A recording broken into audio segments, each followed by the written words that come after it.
Who's been the vice president for the last 3.5 years? And the answer is your running mate, not mine. If Kamala Harris has such great plans for how to address middle-class problems, then she ought to do them now. Not when asking for a promotion, but in the job the American people gave her 3.5 years ago. And the fact that she isn't tells you a lot about how much you can trust her actual plans. For 3 years, Kamala Harris went out bragging that she was going to undo Donald Trump's border policy. She did exactly that.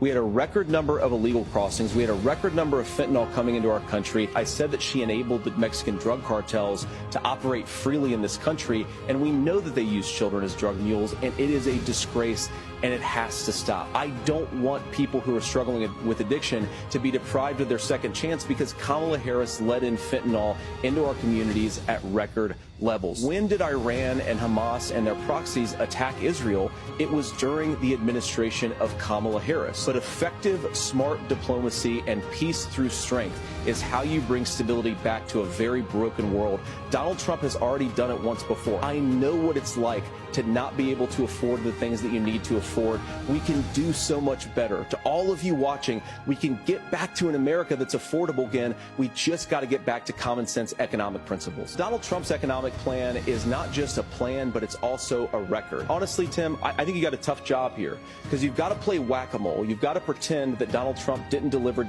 rising take-home pay, which of course he did. You've got to pretend that Donald Trump didn't deliver lower inflation, which of course he did, and then you've simultaneously got to defend Kamala Harris's atrocious economic record, which has made gas, groceries, and housing unaffordable for American citizens. The heart of the Donald Trump economic plan: cut taxes for American workers and American families, cut taxes for businesses that are hiring and building companies in the United States of America, but penalize companies and countries that are shipping jobs overseas. We have the greatest country, the most beautiful country, the most incredible people anywhere in the world, but they're not going to be able to achieve their full dreams with the broken leadership that we have in Washington.